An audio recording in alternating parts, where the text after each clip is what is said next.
नमस्कार मित्रों, एक बार फिर से आपके अपने चैनल विलेज एक्सप्लोरर में आप सभी का बहुत बहुत स्वागत है।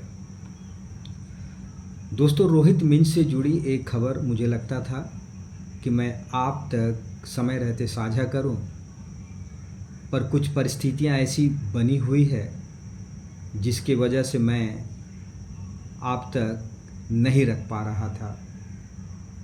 जैसा कि आपको विदित होगा कि पिछले महीने 23 तारीख को दिवंगत रोहित के शरीर का पोस्टमार्टम जिला अस्पताल खम्बम तेलंगाना के डॉक्टरों द्वारा की गई थी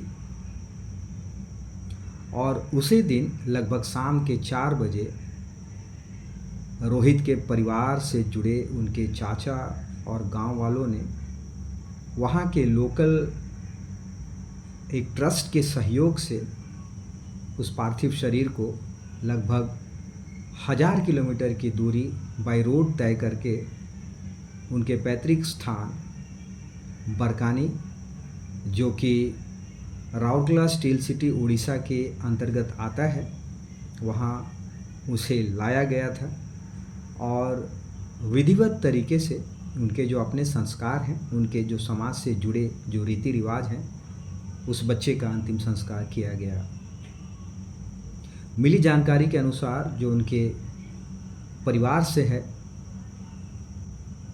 पोस्टमार्टम की रिपोर्ट उन्हें प्राप्त अभी तक नहीं हुई है। इसके पीछे कारण क्या है,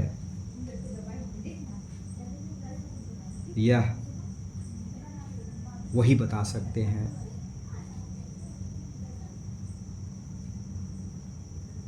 बीच में इनके परिवार वाले जो उनके अपने पंचायत के तहत जो रेलवे के जीआरपी थाने के जो प्रभारी हैं, उनसे उनकी बात हुई थी और उन्हीं के सहयोग से मैंने भी 2 शब्द रखे थे कि सर, आखिर पोस्टमार्टम रिपोर्ट आने में इतनी विलंब क्यों हो रही है, आखिर क्या कारण है कि उनके परिवार को उनका हक नहीं मिल रहा है। आज पीएम के लगभग 15 दिन हो गए हैं और उस परिवार को अभी तक चक्कर काटने पड़ रहे हैं। मित्रों, आप समझ सकते हैं, बिना पोस्टमार्टम के रिपोर्ट ये मृत्यु प्रमाण पत्र भी नहीं बना सकते और आगे की जो कानूनन लड़ाई अपने हक के लिए जो ये लड़ना चाहते हैं, वो भी नहीं लड़ पा रहे हैं। मैंने जब जीआरपी ऑफिशियल बंडा मुंडा ब्रांच के जो प्रभारी थे, मेरी भी उनसे बात हुई थी और मैंने उनसे पूछा था कि सर, आखिर पीएम रिपोर्ट देने में इतनी विलंब क्यों हो रही है। तो उन्होंने कहा कि सर, लैंग्वेज बैरियर होने की वजह से हमें थोड़ी दिक्कतों का सामना करना पड़ रहा है। तो मैंने उनको सुझाव दिया था कि सर, आप कम से कम व्हाट्सएप के माध्यम से चैट करके उस पीएम रिपोर्ट को पीडीएफ फाइल कन्वर्ट करके आप मंगा सकते हैं, ताकि यह परिवार लोकल नगर पंचायत में जाके कम से कम डेथ सर्टिफिकेट बनवा लें। मित्रों, आप सुझाव दें, कमेंट करें कि तेलंगाना स्टेट के जो जीआरपी ऑफिशियल हैं या फिर वहाँ के जो गवर्नमेंट हॉस्पिटल के डॉक्टर हैं, आखिर उस रिपोर्ट को देने में इतना विलंब क्यों कर रहे हैं। क्या कोई तकनीकी समस्या है उनके साथ? क्या वह कुछ छुपाना चाह रहे हैं?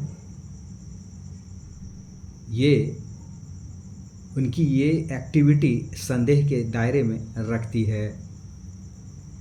अगर परिवार वालों की सूत्रों की माने तो उन्होंने 2-3 बार फ़ोन किया है, पर उन्हें सही तरीके से जवाब नहीं मिल पाया है।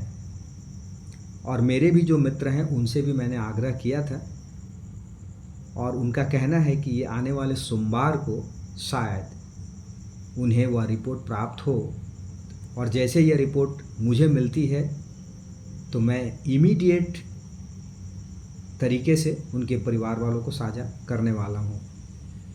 मित्रों, यह है एक आदिवासी परिवार की समस्या जो जंगलों में रहते हैं, जो ज़्यादा अवेयर नहीं हैं। भला हो कि मीडिया के माध्यम से जब यह खबर गई, लोग जागरूक हो रहे हैं और अपने अधिकारों के लिए लड़ने के लिए ठाने हुए हैं। मित्रों, जैसे ही वो रिपोर्ट आती है उससे हमें यह पता चलेगा कि आखिर हमारे उस बच्चे की मृत्यु किस हालातों में कैसे हुई थी। हमारे चैनल में जो दर्शकगण, हमारे जो मित्र नए हैं, उनसे आग्रह रहेगी कि आप इससे जुड़े पुराने वीडियो देख सकते हैं ताकि आपको पूरी जानकारी प्राप्त हो कि वह बच्चा कैसे मिसिंग हुआ और फिर उसकी डेथ बॉडी मिलती है ट्रैक के किनारे।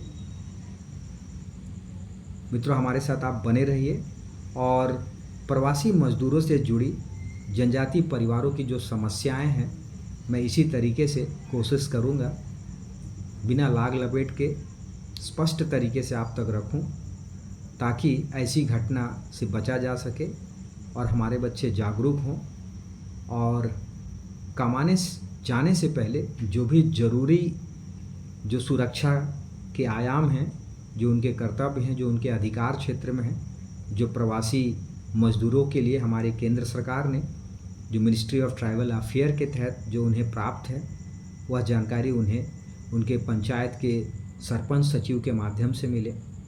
और हम जैसे जो समाज सेवी हैं, जो एक जन जागरण का काम भी करते रहते हैं, हमसे भी जितना बन पड़ेगा हम निरंतर करते रहेंगे। हमारे साथ बने रहने के लिए आपका बहुत बहुत आभार। और मित्रों, इसको आगे बढ़ाइए ताकि उस बच्चे के परिवार को न्याय मिले, रोहित के आत्मा को जो भटक रही होगी, जो अकाल मृत्यु का उसे मुख देखना पड़ा, उसे भी शांति मिले। बहुत बहुत धन्यवाद। हाँ बोलो कार्तिक, बोलो तो क्या बोल रहे थे उस थाने वाले जिस दिन हम लोग फोन पे बात कर रहे थे और मैंने उनको सुझाव दिया था ना कि आप व्हाट्सएप पे आप टेक्स्ट करके डालिए। जी जी। हाँ तो क्या बोले वो लोग? दादा, हम लोग जीआरपी थाना बनौड़ा हम लोग गए थे और अब जब बात की नहीं कि उसका बाद वो बोला कि ठीक है हम व्हाट्सअप कर रहे हैं। मैंने भाषा तो हम लोग को समझ में नहीं आता है, बल्कि इंग्लिश में और नहीं कि मैसेज किया कि जो भी है सर हम लोग जो सर्टिफिकेट जो है उसको हम लोग अपलोड कर दीजिए बोल के, नहीं कि वो टाइपिंग करके उसको व्हाट्सअप किया। तो उधर से मैंने कोई रिप्लाई नहीं किया। मैंने ऑनलाइन में था लेकिन वो नहीं देखा ना किया, तो कुछ रिप्लाई नहीं है, बहुत ज्यादा बैठे हुए थे। तो उसके बाद सर बोला कि ठीक है अभी सर नहीं ऐसे नहीं है, आप लोग कल आइए बोल के बोला। तो आज हम गए तो आज भी तो नहीं था, लेकिन कल मेरे को बुलाया, कल जाके फिर बात करो, उससे कुछ बात हुआ। अच्छा ठीक है। नहीं, वहाँ से राहुल भैया का भी मैसेज मेरे पास आया है।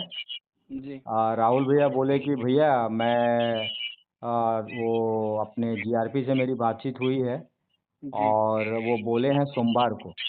जी तो मैंने बोला कि यार इतना लंबा समय क्यों ले रहे हैं लोग, कोई एक्सप्लेनेशन दिए वो लोग? तो कोई जवाब नहीं था। वो बोले कि आप सोमवार को आइए। और भैया बोले कि अगर थाने से यानी जीआरपी ऑफिशियल से अगर कुछ आगे पीछे होता है, डिले होता है, तो मेरे हॉस्पिटल में भी लिंक है, मैं डायरेक्ट हॉस्पिटल में जाके बात करूंगा।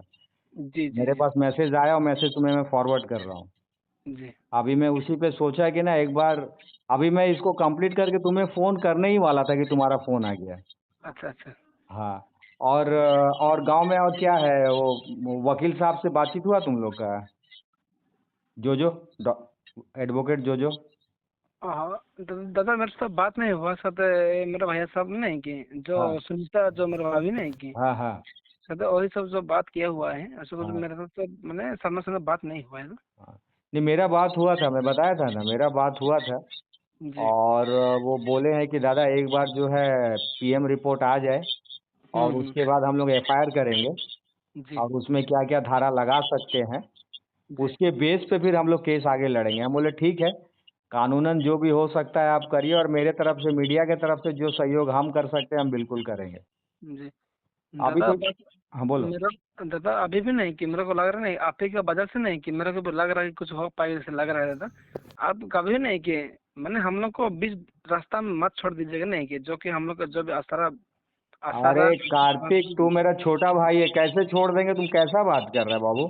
नहीं, मेरे को लग रहा है दादा आप यहाँ पर से गए नहीं तो उसका बात नहीं कि कोई ऐसे कोई नहीं आ रहा, जैसे कि मेरे को लग रहा है कोई नहीं कि इस वजह से कोई नहीं कि हम लोग को मैंने हेल्प कर रहे हैं, कोई बात उस टाइप को मेरे को लग रहा है जैसे कि हम अकेले पड़ गए ऐसे लगता है दादा। बिल्कुल अकेला नहीं पड़ोगे। जी दादा। सरपंच दीदी, उनका भी जिम्मेदारी जवाबदेही है, वो भी सपोर्ट करेंगे और जी उनको करना ही पड़ेगा, जी उनको करना ही पड़ेगा। और रह गया बात इसका, तो हम बोल रहे हैं एक बार पीएम रिपोर्ट आ जाने दो। जी आने के बाद